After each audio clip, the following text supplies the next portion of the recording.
क्योंकि ये बार बार हो रहा है ना, एक बार की बात तो है नहीं, हर साल लगातार हो रहा है और कोई इसकी अकाउंटेबिलिटी नहीं है। उनका पूरा साल ज़ाया कर देंगे और कोई रिस्पॉन्सिबल नहीं है, ऐसा कैसे हो सकता है? तो ये अनएक्सेप्टेबल है। पूरा देश उन नौजवान साथियों के साथ खड़ा हुआ है।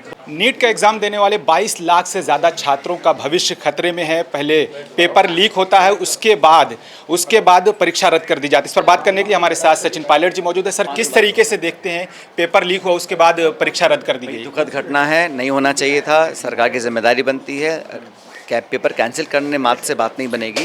जो लोग इसके लिए रिस्पॉन्सिबल हैं और लगातार हो रहा है, तो इस क्रम को तोड़ने के लिए जो सरगना है वहाँ तक पहुँचना चाहिए। और पेपर लीक जब होता है तो उसमें सिर्फ एक बच्चा नहीं, पूरा परिवार उसमें बहुत उसको दुख और बहुत यातना सहन करनी पड़ती है। तो ये अनएक्सेप्टेबल है। पूरा देश उन नौजवान साथियों के साथ खड़ा हुआ है। बहुत सारे बच्चे होते हैं जिनके माँ बाप लोन लेकर अपनी दुकान बेचकर पढ़ाते हैं, नीट की तैयारी कराते हैं, बहुत ज़्यादा महंगी फीस होती है। गांव देहात में मध्यम वर्ग के जो लोग होते हैं अपना पेट काट के लोगों का ट्यूशन फी देते हैं बच्चों की।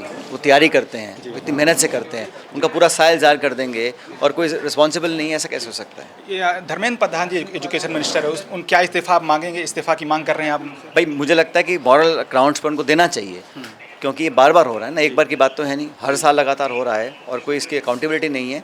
तो निश्चित रूप से उनको एक्सेप्ट करना चाहिए कि उनकी मॉरल रिस्पॉन्सिबिलिटी उनकी है। जो स्टूडेंट्स हैं और जो उनके पेरेंट्स हैं, उनको एक लास्ट मैसेज क्या देना चाहेंगे? हम उनके साथ खड़े हैं, न्याय दिला के रहेंगे और सरकार को आज नहीं तो कल जिम्मेदार लोगों को दंडित करना पड़ेगा। शुक्रिया सर।